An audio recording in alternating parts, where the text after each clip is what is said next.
Olá, hoje a gente vai fundo num tipo de empresa que está assim redesenhando as coisas. As empresas que nascem sustentáveis, BSFs, né, a sigla em inglês. A nossa conversa aqui vai ser baseada num artigo bem legal da Desiree Knopen e da Louise Knight, que olharam bem de perto para essas empresas pioneiras.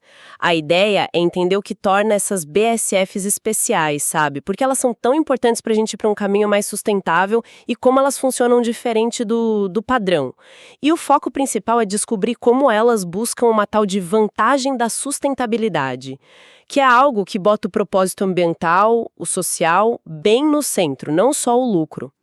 Para a gente começar a sentir o drama, pensa só na diferença. Muitas empresas que já existem, né, as grandes, tentam fazer menos mal, diminuir o estrago. Agora, as BSFs, elas já nascem pensando em fazer o bem, ou pelo menos não fazer mal. É uma lógica invertida mesmo. A gente viu até gigantes, tipo a Unilever, que é super referência em sustentabilidade, tendo que dar uns passos para trás em algumas metas por causa da pressão financeira. Isso mostra bem a liberdade que as BSFs têm, né? Por não terem aquele peso do passado, aquela coisa que chamam de dependência de trajetória, aquela dificuldade que a empresa antiga tem para mudar, por causa de processo, estrutura. Então tá, o que define essas BSFs? Aquela comparação com as Born Global. Lembra? Que já nascem pensando no mundo todo. Ajuda a entender. As BSFs, elas nascem com um propósito estratégico muito claro. A sustentabilidade não é um relatório anual. É o coração do negócio, desde o dia zero. E isso é talvez o mais radical. Elas colocam as metas ambientais e sociais antes do lucro direto. A lógica é criar o tal valor compartilhado, conceito lá do Porter e Kramer, onde o sucesso da empresa e o bem-estar da sociedade e do planeta caminham juntos. E tem mais, elas trazem para dentro os custos que outras empresas jogam para fora, né? O custo de poluir, o custo social. Elas se colocam como parte da solução e não do problema. Para uma BSF, essa conexão entre valor ambiental, social e o econômico é o motor, não é um enfeite, um nice to have. Nossa, isso é um contraste gritante com o que a gente vê por aí, né? Mesmo empresas com programas verdes super ambiciosos, como mostrou um estudo do BUSSI, muitas vezes, na hora do aperto, Priorizam o financeiro. exato, o retorno financeiro privado acaba falando mais alto. Fora aquela dificuldade imensa de mudar um navio gigante, que já está em curso, que é a tal da dependência de trajetória. Ok, mas a pergunta é, como que essas BSFs, que muitas vezes são menores, com menos grana, como elas conseguem navegar nesse cenário tão incerto, tão complexo dessa transição para a sustentabilidade? O artigo usa uma lente teórica bacana para explicar isso, né? As capacidades dinâmicas. Sim, a teoria das capacidades dinâmicas, principalmente como o David Teese coloca, ajuda muito a gente a entender isso aí. Porque não adianta só ter recurso bom, sabe? O X da questão é a habilidade da empresa de sentir, de agarrar e de transformar. Ou seja, perceber as oportunidades e as ameaças lá fora, conseguir mobilizar os recursos para agir e ainda reconfigurar a própria empresa o tempo todo para continuar relevante, adaptada. É bom diferenciar, né? Existem as capacidades operacionais, que são para fazer bem o feijão com arroz do dia a dia, manter a máquina funcionando eficientemente hoje. E tem as capacidades dinâmicas, que são sobre mudar mesmo. Mudar a forma como a empresa ganha vida, para poder prosperar no longo prazo num mundo que não para de mudar. São as capacidades de aprender, de se adaptar. Sacou? O TESS fala em 3 blocos principais. O sensing, que é perceber e avaliar as oportunidades. O seizing, que é agarrar essas oportunidades, definir um modelo de negócio, juntar os recursos. E o transforming, que é reconfigurar a organização, os ativos, para o futuro. Essa visão dá muito valor para a gestão empreendedora, para essa adaptação constante. E aí que a coisa pega. A teoria tradicional de capacidades dinâmicas sempre focou em, ganhar do concorrente, né? Em lucro, a tal vantagem competitiva. Só que isso parece que não encaixa 100% com o propósito dessas BFFs que você descreveu. Elas estão jogando outro jogo, parece. Exatamente. É por isso mesmo que o artigo propõe um ajuste, um conceito novo, a vantagem da sustentabilidade. A definição aqui muda. É maximizar o desempenho ambiental e social, mas tendo a viabilidade econômica como uma condição necessária, não como objetivo final. Entende? O lucro vira meio, não fim. O foco principal é gerar impacto positivo. Isso conversa com outras ideias, tipo a lógica ecologicamente dominante ou a visão triplamente incorporada, que basicamente sugerem uma hierarquia. Primeiro o ambiente, depois a sociedade, depois a economia. Porque elas reconhecem que não dá para simplesmente trocar capital natural ou social por dinheiro, sabe? É uma visão bem diferente do famoso Triple Bottom Line, o tripé da sustentabilidade. Ah, sim, o tripé. Que na prática, muitas vezes, acabava sacrificando o ambiental ou social pelo econômico na hora H. Aliás, o próprio criador do termo, o John Elkington, reconheceu isso depois. Faz total sentido. É quase uma redefinição do que é sucesso para uma empresa e como isso aparece na vida real. O estudo foi lá e olhou para 12 BSFS mesmo, né, de áreas diferentes. Sim, sim. Eles fizeram entrevistas, analisaram documentos e encontraram 3 tipos principais dessas empresas. Primeiro, as de produto esverdeado. São as que oferecem uma alternativa mais sustentável para algo que já existe. Tipo a Deviceco, que faz um celular mais justo e que dá para consertar, a CompostCo, com embalagens compostáveis feitas de resíduo agrícola, e a BeanCo, que faz biocombustível com borra de café. Legal. E os outros tipos? Tem as de equipamento de processo. Elas vendem tecnologia para que os clientes delas possam operar de um jeito mais sustentável. Por exemplo, a Ricoh, que vende painel solar, bomba de calor. A Milco, com os moinhos de arroz super eficientes. E a ContainerCo, que faz uns sistemas de digestão anaeróbica dentro de containers, bem específico. E por último, as de gestão de resíduos. O foco delas é em serviço para lidar com o lixo nosso de cada dia. Tipo, a FoodCo, que tem um app para conectar quem doa comida com um banco de alimentos, evitando desperdício, e a CycleCo, lá no Chile, que monta ponto de reciclagem e dá consultoria. Ok. Então a gente tem esses tipos diferentes de BSFs na prática. Agora, como é que elas usam aquelas capacidades dinâmicas, o sensing, o seizing e o transforming, para ir atrás dessa vantagem da sustentabilidade? Começando pelo sensing, o faro para oportunidade. Olha, o interessante no sensing das BSFs é como elas pegam a incerteza de mercado, de tecnologia, de lei, e usam como combustível, sabe? Não como um freio. Elas exploram muito, testam, erram, aprendem. A Bilco, por exemplo, viu que o biodiesel da borra de café não ia rolar comercialmente na época. E aí pivotou, mudou para outros produtos bioquímicos. Tem até uma citação ótima deles. A gente chama de areias movediças da Bilco. Somos ágeis, não temos medo de mudar o rumo. É essa a pegada. Que demais essa citação, mostra a mentalidade, né? Total. E para compensar a grana curta, elas são mestras em usar rede externa. Mentor, amigo, contato da indústria, ecossistema de inovação. A 3D Print Co., por exemplo, nasceu num Makerspace, um espaço colaborativo. Elas aprendem com fornecedor, com ONG, com associação. A Device Co. usa muita informação informal de bastidor da indústria e de ONGs para tomar decisão. E as fontes das ideias?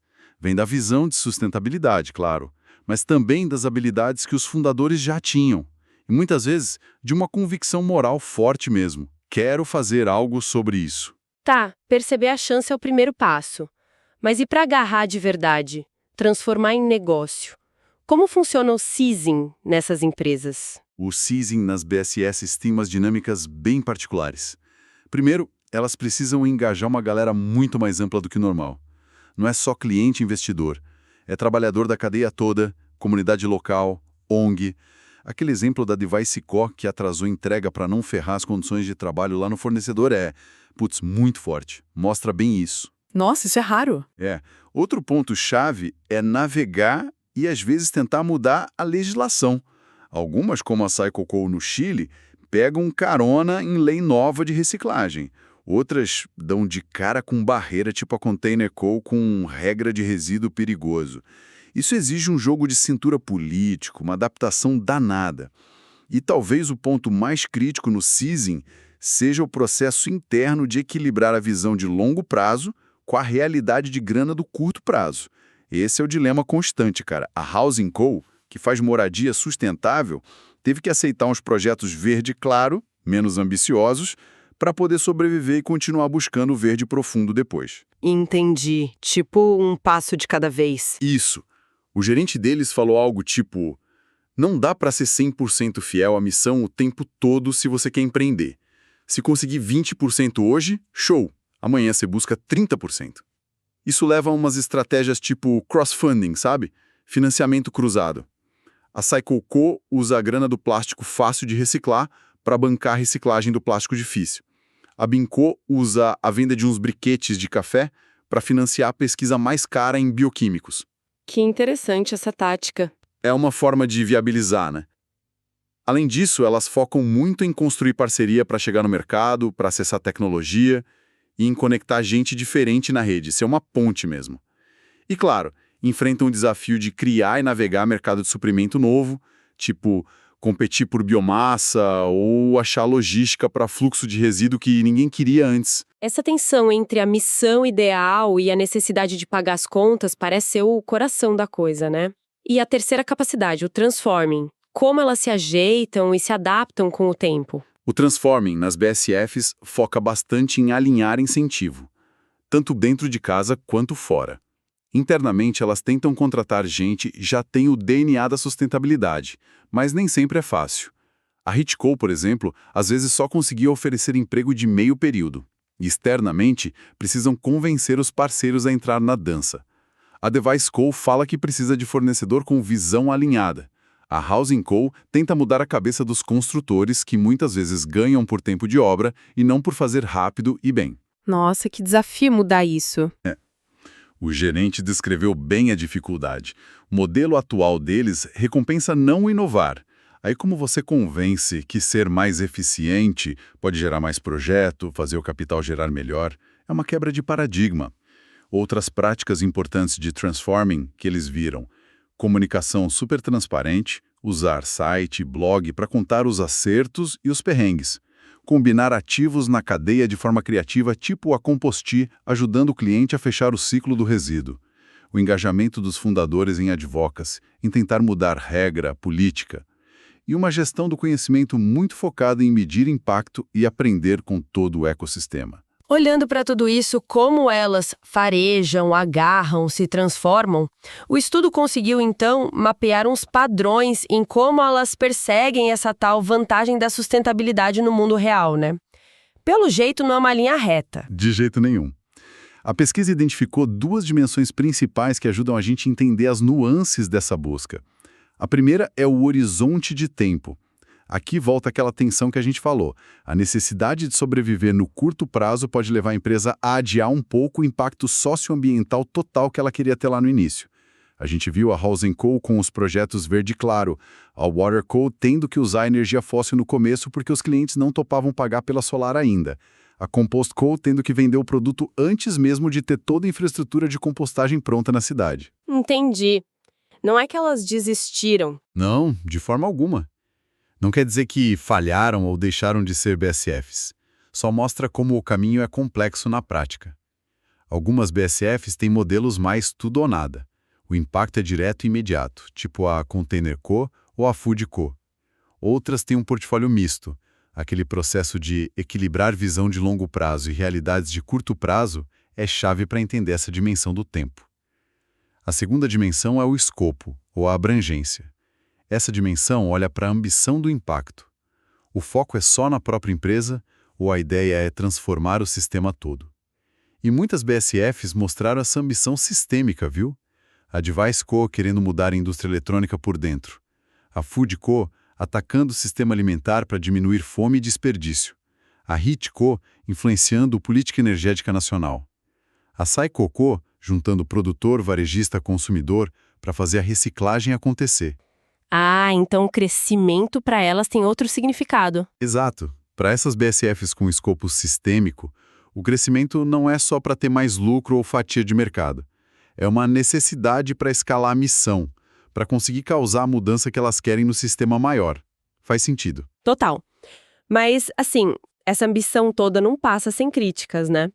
O artigo até cita a Monique Gray, que questionam se algumas dessas BSFs estão mesmo mudando as regras do jogo ou só, sei lá, criando umas versões verdes de problemas que já existiam.